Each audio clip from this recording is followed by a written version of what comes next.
будни, като пишат с паче перо. Непреклонен бил по-малкият Кирил, спорил с гърците, бил философ, стари знаци на книгите дивил и измислял чертички с любов. Една нощ неизвестна, когато всички спели в дълбокия мрак, се прегърнали двамата братя. Написан бил последния знак. И тогава се случило чудо.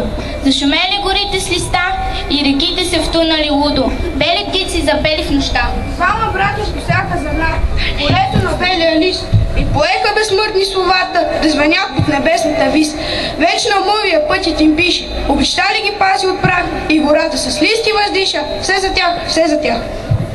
Създаването, тази тайна свята, роти тревожно в твоите очи. Се подобна тряска ти се мяташ и сътворена нова сила има, за да напише думата добро. И ти я пишеш първи на земята, и твоя брат най-първия чете, и стават вашите десници святи, при все, че чудеса не вършате. И изведнъж нахлува бойна пролет, текат напред задъхани води, и върху юлското небе на Солун изгряват буквите звезди. Стихийно, както подир дъжд пороят носи силни пролетни води, така като азбуката наша своя се млада буйна писменост роди и светлината, щом с устрем води духа напред през гибел и пожар, ние на славянските народи поднасихме като най-ценен дар. България е дива разорана, с какво ли не е засявана е тя, с юнашки кости, кърви на тирани, съжито сълзи, песни, красота. Но солунските двама братя бяха родени някога на целина. Те първи дързо с нея разбраха и хвърлиха най-светли семена. И от тога скълни семе слово, пръста пробива то като юмрук. Цъфти изре отново и отново, вековете се жествари тук.